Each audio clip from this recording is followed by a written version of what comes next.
যে কোনো নামাজে যখন মসজিদে ঢুকবেন, দেখতেছেন জামাত শুরু হয়ে গেছে, জামাত চলতেছে, জামাত শুরু হয়ে গেছে, জামাত চলতেছে, আপনি সরাসরি জামাতের ভেতরে অ্যাটেন্ড করবেন, জামাতে শরীক হবেন, আর কোনো নামাজ পড়তে হবে না, জামাতে শরীক হবেন।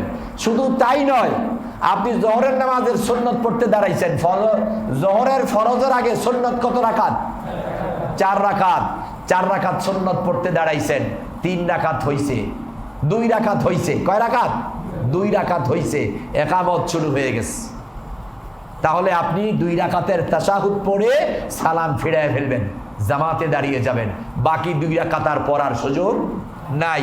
চাইলে ওই 2 রাকাত ফরজের পরে জামাতের পরে পড়তে পারবেন। কথা বুঝতে পারছেন?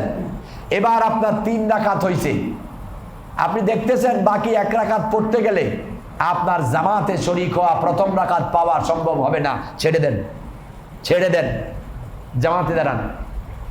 1 রাকাত হয়েছে, একামত শুরু হয়ে গেছে, টোটাল নামাজ ছেড়ে দেন। ফজরের সুন্নতে দাঁড়াইছেন, 1 রাকাত দাঁড়াইয়া তেলাওয়াত শুরু করছেন মাত্র, অথবা আপনি রুকুতে যান নাই, দেখছেন বাকি নামাজ শেষ করতে গেলে আমি প্রথম রাকাত জামাতের সাথে পাবো না, ছেড়ে দেন। তাহলে ফজরের সুন্নত জামাত চলাকালীন নতুন করে সুন্নতে ঢুকবেন তো দূরের কথা, শুরু করছেন তা ছেড়ে দেন, কারণ জামাত শুরু হয়ে গেছে। কোরআনের গান দিয়ে হাদিসের আলোকে সত্য পথে যেন থাকি অবিচল, তোমার ছায়া তলে করগো কবুল প্রভু, তোমারে অধম বান্দাকে। ও মা, দ্বিতীয় মানুষটা হক কথা বলে, হকের পথে চলে, যখনই তার কাছে কেউ আসে বা তার চোখে কিছু পড়ে, যখনই কথা বলে সে চিন্তা করে কোনটা বললে আল্লাহ খুশি হবে, আল্লাহ কোনটা বলতে বলেছে।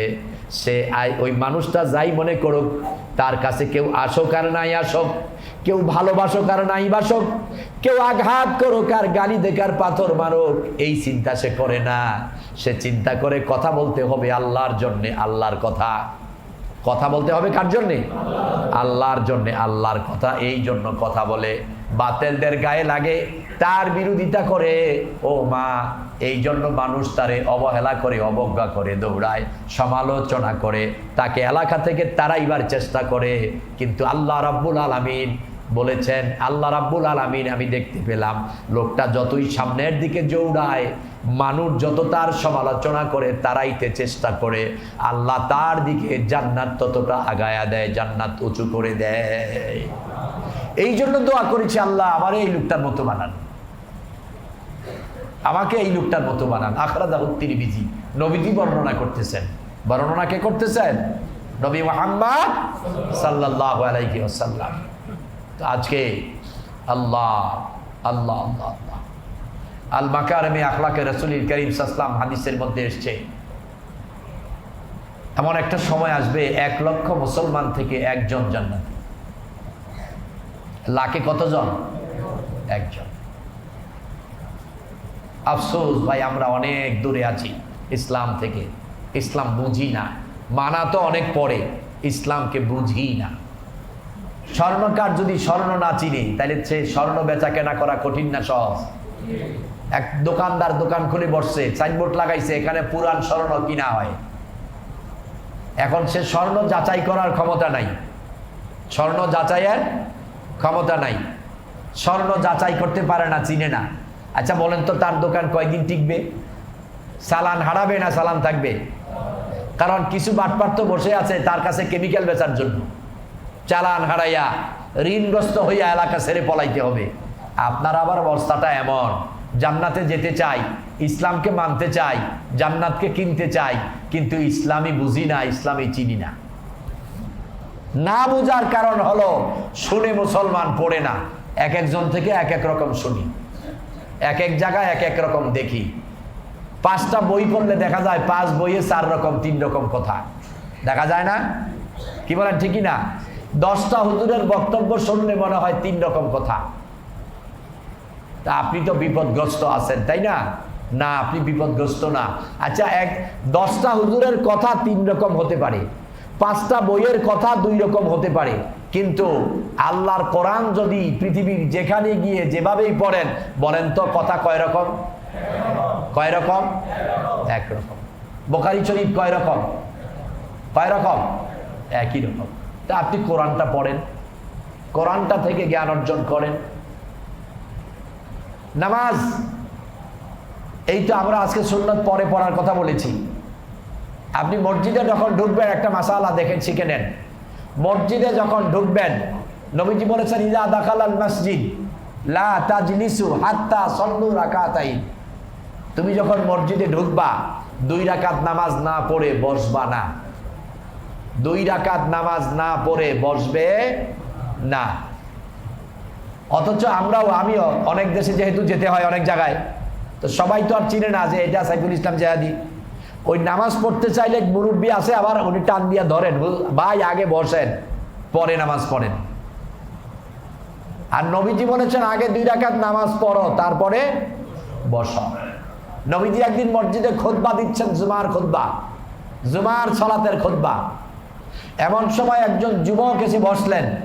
নবীজি বললেন, যুবক কি হলো তোমার, বসলে কেন? দাঁড়াও, কুম তুসাল্লি বাদাত তাজলিস ওয়া তাসমাআল খুতবা।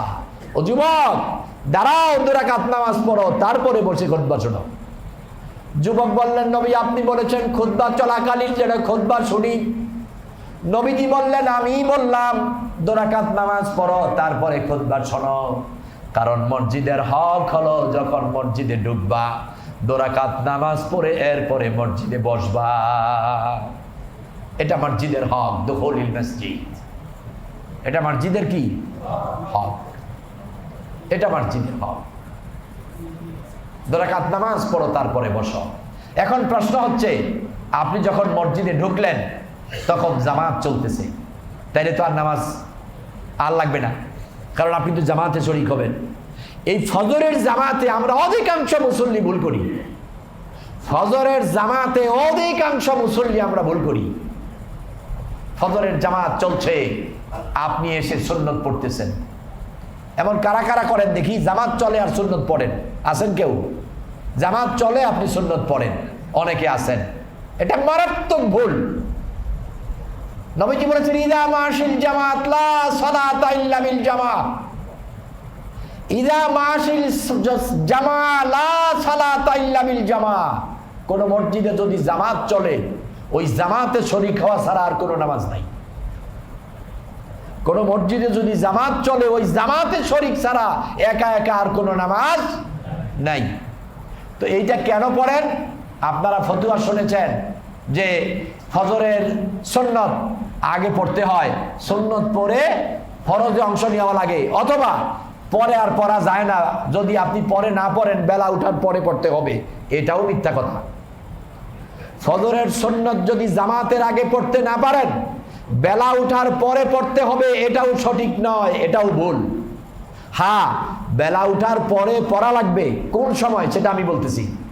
তাহলে প্রথম কথা হলো, আপনি যখন ফজরের ফজর নয়, জোহর নয়, আসর নয়, মাগরিব নয়, যে কোনো নামাজে যখন মসজিদে ঢুকবেন, দেখতেছেন জামাত শুরু হয়ে গেছে, জামাত চলতেছে, জামাত শুরু হয়ে গেছে, জামাত চলতেছে, আপনি সরাসরি জামাতের ভেতরে অ্যাটেন্ড করবেন, জামাতে শরীক হবেন, আর কোনো নামাজ পড়তে হবে না, জামাতে শরীক হবেন। শুধু তাই নয়, আপনি জোহরের নামাজের সুন্নত পড়তে দাঁড়াইছেন, জোহরের ফরজের আগে সুন্নত কত রাকাত? 4 রাকাত। 4 রাকাত সুন্নত পড়তে দাঁড়াইছেন, 3 রাকাত হইছে, 2 রাকাত হইছে। কয় রাকাত? 2 রাকাত হইছে, একামত শুরু হয়ে গেছে। তাহলে আপনি 2 রাকাতের তাশাহুদ পড়ে সালাম ফিরায় ফেলবেন, জামাতে দাঁড়িয়ে যাবেন, বাকি 2 রাকাত আর পড়ার সুযোগ নাই। চাইলে ওই 2 রাকাত ফরজের পরে জামাতের পরে পড়তে পারবেন। কথা বুঝতে পারছেন? এবার আপনার 3 রাকাত হইছে, আপনি দেখতেছেন বাকি 1 রাকাত পড়তে গেলে আপনার জামাতে শরীক হওয়া প্রথম রাকাত পাওয়া সম্ভব হবে না। ছেড়ে দেন, ছেড়ে দেন, জামাতে দাঁড়ান। 1 রাকাত হয়েছে, একামত শুরু হয়ে গেছে, টোটাল নামাজ ছেড়ে দেন। ফজরের সুন্নতে দাঁড়াইছেন, এক রাকাত দাঁড়াইয়া তেলাওয়াত শুরু করছেন মাত্র, অথবা আপনি রুকুতে যান নাই, দেখছেন বাকি নামাজ শেষ করতে গেলে আমি প্রথম রাকাত জামাতের সাথে পাবো না, ছেড়ে দেন। তাহলে ফজরের সুন্নত জামাত চলাকালীন নতুন করে সুন্নতে ঢুকবেন তো দূরের কথা, শুরু করছেন তা ছেড়ে দেন, কারণ জামাত শুরু হয়ে গেছে। এবার প্রশ্ন হচ্ছে সুন্নতটা কখন পড়বেন? কথা কি শেষ পেছনে বোঝা যায় ভাই? সুন্নতটা কখন পড়বেন? আমরা আশা করি এই বাকি 3 সপ্তাহ, আজকে 1 সপ্তাহ, আরো 2টা আছে ইনশাল্লাহ, আমরা লম্বা সময় শুধু কথা বলবো ইনশাআল্লাহ, যেন রমজানে আমরা অনেক কিছু শিখতে পারি। আল্লাহ কবুল করুন বলি আমি। কারণ অনেক দূর দূরান্ত থেকে অনেক ভাইয়েরা আসেন, আল্লাহ তাআলা তাদের এই আশাটাকে কবুল করুন, ইসলামকে বুঝার তৌফিক দান করুন, জেনে বুঝে আমল করে জান্নাতের পথকে সহজ করে দিন, আমরা বলি আমিন। তাহলে সুন্নতটা ইমাম সাহেব থেকে যখন সালাম ফিরাবেন, জামাত যখন শেষ হয়ে যাবে, তখন যদি দেখেন বেলা উঠার সময় বাকি আছে, আপনি সুন্নতটা পড়ে নেবেন।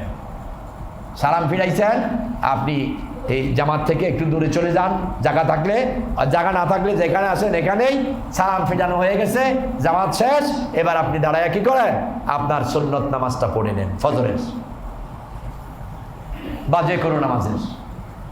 আর যদি দেখেন কোনো কারণবশত জামাতটা দেরি হয়ে গেছে, জামাতটা কি দেরি হয়ে গেছে, জামাত এত দেরি হয়ে গেছে, জামাতের সালাম ফিরাবার পরে বেলা উঠতেছে, হারাম সময় এসে গেছে। 3 সময় নামাজ পড়া কি হারাম? বেলা উঠতেছে, দ্বিপ্রহর, বেলা ডুবতেছে, বেলা উঠতেছে, দ্বিপ্রহর, বেলা ডুবতেছে। যদি ওই সময় হয়ে যায় তাহলে অপেক্ষা করেন, বেলা উঠার পরে এরপরে সুন্নত পড়েন। ক্লিয়ার? কথা বুঝে আসছে? তাহলে আজকের পর থেকে আর কখনো আশা করব ভাই আমার কাছ তো জানাইয়া দেওয়া, মানা আর না মানা আপনার ব্যক্তিগত ইচ্ছা, আপনি মানবেন কি মানবেন না ইচ্ছাটা কার? আপনার। কিন্তু জানাইয়া দেওয়ার দায়িত্ব আমার, এটা আল্লাহ তাআলা দিয়েছেন। মানার দায়িত্ব দিয়েছেন আল্লাহ তাআলা আপনাকে। আপনি চাইলেই মানতে পারবেন না যদি আল্লাহ আপনাকে হেদায়াত না করেন, যদি আল্লাহ আপনাকে মানতে না দেন। এই জন্য মুহাম্মদ সাল্লাল্লাহু আলাইহি ওয়াসাল্লাম যে হাদিসগুলো বলেছেন, এই যে আপনার ওই যে নুরানিতে 40টা হাদিস, প্রথম হাদিসটা হচ্ছে আখলিক দীনাকা ইয়াকফিকাল আমালুল কালিল, অল্প আমলই নাজাতের জন্য যথেষ্ট, তোমার আমলকে খাঁটি করো, আমলকে খাঁটি করো, নিয়তকে সহি করো। এর মানে হলো কি, তোমার আমলগুলো রাসূলুল্লাহর মতো করে করো, আল্লাহ যেমন চায় এমন করো, আল্লাহ যেমন চায় এমন করো, রাসূলুল্লাহর মতো করে করো। তাহলে জুমার দিনে যারা মসজিদে আসবেন, জুমার দিনে 2 রাকাত সালাত আদায় করে বসবেন। আমি যখন খুতবা দেই বা বক্তব্য দেই, তখনও আপনি 2 রাকাত নামাজ পড়তে পারেন। আমি যখন বক্তব্য দেই বা খুতবা দেই, তখন আপনি ঢুকছেন, যদি জায়গা থাকে, অনেক সময় অনেক ভাই তো এসে দাঁড়ায় থাকে, দাঁড়াবার জায়গায় কষ্ট হয়, কাতার নামাজের আগে ফাঁকে ফাঁকে ঢুকে, তার তো নামাজ পড়ার জায়গা নাই। কিন্তু যদি প্লেস জায়গা থাকে, আপনি চাইলে আমার বক্তব্য, আমার খুতবা চলাকালীন সময়েও আপনি 2 রাকাত নামাজ পড়ে বসতে পারেন। কথা বুঝতে পেরেছেন? এতে করে পাশের কোনো লোক বলবেন না যে আপনি এখন নামাজ পড়তেছেন। এই কথা বললে আপনার অপরাধ হবে। কি হবে? অপরাধ হবে।